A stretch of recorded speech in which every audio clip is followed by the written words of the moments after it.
assombrados, eu sou a Ana Paula e vou contar um relato para vocês. O que é lá fora?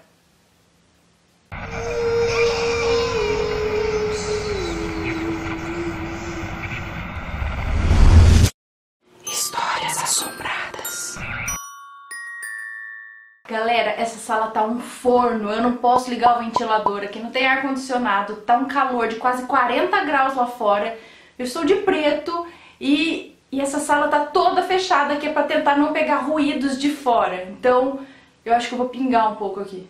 A moça que nos conta esse relato tem 26 anos, é professora e mora em Cunha Porã, Santa Catarina.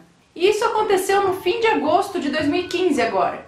Os pais dela foram convidados por amigos da família para conhecer uma cidade no interior de Goiás, chamada Lusiânia. E para fugir um pouco da rotina, ela foi junto com os pais dela. Então caíram na estrada ela e os pais, e aí ela se deu conta de que seria uma longa viagem. 20 horas depois de viagem, puta merda, que coragem catar o carro para dirigir 20 horas. Por volta do entardecer, eles chegaram até a fazenda lá em Goiás.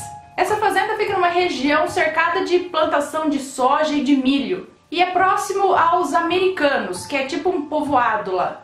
Assim que chegaram, foram muito bem recebidos, com abraços calorosos e tudo mais. Bom, ela tava super cansada de dirigir também, né? 20 horas de viagem, disse que tava até com a perna inchada, ela não via a hora de tomar um banho e descansar. E depois de uma ducha e uma massagem nos pés, ela foi chamada para jantar pela mãe dela. Tava ali naquele clima gostoso, aquele cheirinho de comida do interior, o pessoal todo mundo conversando na mesa. Ela preparou um prato e foi comer sentada no chão, encostada na parede, ali igual criança mesmo. A noite seguia entre risos e causos e ela se aconchegou ali na mãe dela, deitou a cabeça na mãe dela e foi escutando as histórias até quase cochilar. Lá pelas 11 horas da noite todo mundo começou a se despedir, cada um pro seu quarto lá, e eles foram deitar também. E como aquela casa de fazenda é grande assim, ela não está acostumada com aquele ambiente, ela preferiu dormir no quarto junto com os pais dela. Então ela jogou um colchãozinho ali do lado da cama e se atirou nele como se fosse o momento mais esperado do dia. E acho que era. Aquela sensação maravilhosa de se deitar quando você está morrendo de cansaço. Então ela deu boa noite para os pais e dormiu.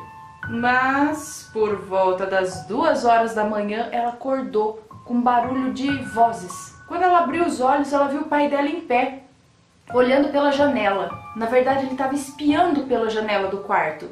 E a mãe dela sussurrando alguma coisa pro pai dela. Ela perguntou para os pais o que tinha acontecido e eles falaram que era só algum animal que estava fazendo barulho ali próximo à casa. A mãe dela falou que era para ela voltar a dormir e ela obedeceu a mãe e obedeceu ao cansaço também, que ela estava aguentando, e voltou a dormir, não ligou muito para os barulhos e dormiu de novo. No dia seguinte, bem cedo, na hora do café da manhã, e na fazenda é bem cedo mesmo, ela perguntou novamente para a mãe dela o que tinha acontecido. E a mãe dela disse que eles escutaram como se fosse um grunhido vindo de fora da fazenda, de fora da casa da fazenda, né? Daí ela foi onde o pai dela estava e perguntou para ele a mesma pergunta, mas ele falou que foi só o vento.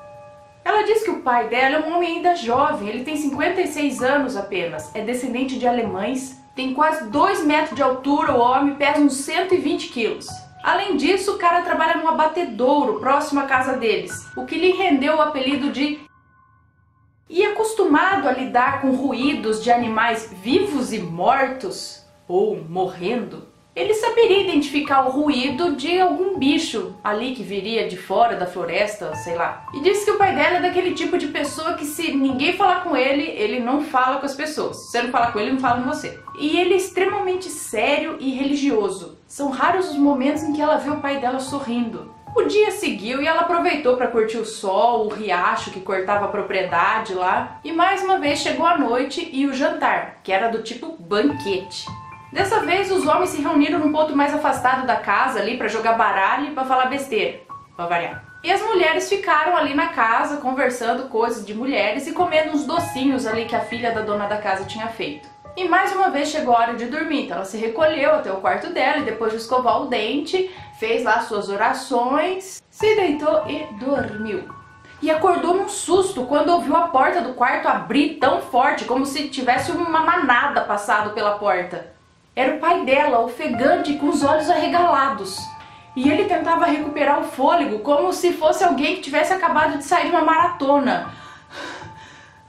Assustada, ela perguntou para ele o que tinha acontecido para ele estar naquele estado, no meio da madrugada. Mas ele era incapaz de pronunciar sequer uma palavra. O pai dela estava realmente em choque. Ele tentava balbuciar uma palavra ou outra entre os suspiros, entre uma puxada de ar e outra. E aos poucos ele foi contando o acontecido. Durante a madrugada ele acordou ouvindo alguns ruídos vindo de fora da casa, de novo.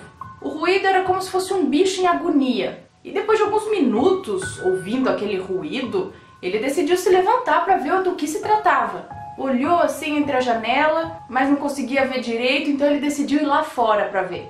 Caminhou alguns metros para fora da casa quando ele avistou alguma coisa, mas daquela distância era impossível dizer o que era. Então ele se afastou um pouco mais da casa em direção àquilo que ele acreditava ser um bicho machucado. E cerca de 3 metros adiante dele, havia algo que ele disse nunca ter visto antes na vida. Uma criatura pequena, mais ou menos 1 metro de altura, de pele pálida e brilhosa.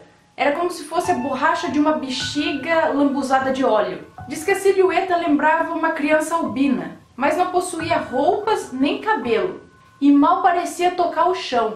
Diz que o local tinha cheiro de fios elétricos queimado, e era mais quente do que o restante do ambiente. O pai dela estava ali, parado a poucos metros daquela coisa, quando de repente o ser o encarou. Embora aquilo diz que não parecessem olhos, eram como cascas vazias. E os sons que antes lembravam como de um animal ferido, agora se tornaram distorcidos, como aqueles emitidos por aparelhos de som quando são submetidos a testes.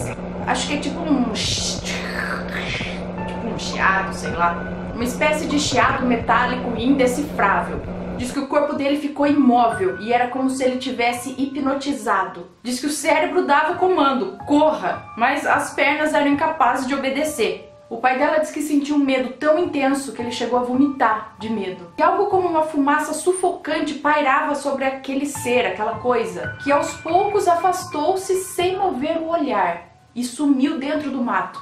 Aos poucos o pai dela retomou o controle e conseguiu correr. Diz que disparou como se a própria morte o seguisse. Entrou no quarto como louco, se jogou no chão e se encolheu, tipo, temendo pela vida. Diz que dava pra ver que algo de muito ruim tinha acontecido com ele. As pupilas do pai dela estavam dilatadas e ele salivava. Salivava como se tivesse chupado limão. Era muito. Ele diz que sentia um gosto na língua como se ele tivesse lambido uma pilha. Diz que dava pequenos choques assim, que não parava. Lógico, com essa barulheira, esse alarde todo, as pessoas da casa levantaram, então o dono da fazenda mais 2 homens pegaram ali suas espingardas, né, se armaram e foram dar uma geral, dar uma volta ali ao redor da casa para ver se eles encontravam alguma coisa, para saber o que é aquilo, mas ninguém encontrou nada. Passados alguns minutos, o medo ainda estava estampado na face do pai dela. Ficaram o resto da noite sem dormir e o pai dela não dizia uma palavra. A maior parte do tempo ele ficava em silêncio, dizendo vez ou outra que estava tudo bem, que tinha sido só um susto. Ao amanhecer, eles se sentaram à mesa e tentaram descobrir um pouco mais do que tinha acontecido aquela noite. Mas o pai dela falava agora que só tinha se assustado com algum animal ali, com um animal qualquer. Passado algum tempo, eles foram até um pequeno hospital ali da cidade por insistência da mãe dela, onde foram feitos alguns exames no pai. E segundo o médico, o pai dela tinha sido vítima de uma insolação, porque a pele do rosto dele estava bem mais vermelha do que o restante do corpo. E ele parecia desidratado e um pouco febril. Assim como os olhos, que pareciam ter olhado para uma luz muito forte, como aquelas luzes de solda, sabe? E aparentemente ele aspirou fumaça e teve contato com alguma planta alergênica, que explicaria o vômito e a sensação de paralisia.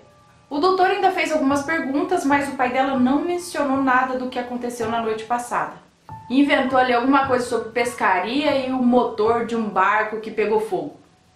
Eles ficaram muito preocupados, mas o pai dela não ia mudar de opinião a respeito do que tinha acontecido. E depois do pai dela medicado, eles foram liberados. Quando eles chegaram na fazenda, todo mundo ali estava ansioso por notícias, para saber como estava e tal. E no final da tarde eles se despediram. Agradeceram pela hospitalidade e pegaram a estrada rumo a Santa Catarina. O pai dela sempre soube o olhar atento da mãe dela, que ficava, né, tipo, o que aconteceu com esse homem? E ela ali tentando digerir toda aquela história. Eles retornaram então para casa e desde então o pai dela se recusa a falar nessa história, a falar alguma coisa sobre o ocorrido. Ela não sabe o que houve aquela noite, mas tem certeza que o que ele viu não era um simples animal. Ela diz que tem lá sua fé e suas convicções, mas acredita que somos apenas uma das muitas criaturas deste universo. Cara, será que o pai dela viu um ET? Provavelmente, parece até tipo o ET de Varginha, que tinha essa descrição aí da pele meio oleosa, né? Só que o ET de Varginha era escuro, e esse era branco, era tipo um Grey. E o pai dela, como é aqueles homens bem fechados assim, bem quietão, ele ficou com muito medo e não quer mais conversar sobre o ocorrido. Será que ele foi abduzido e não lembra? Bom, não sei. Sei que essa história é muito louca e se você gostou desse relato, deixa o seu joinha, se inscreve no canal, segue a gente nas redes sociais e compartilha esse vídeo com seus amigos. Um beijo pra vocês e até o próximo relato que estarei derretendo ainda aqui. Tchau!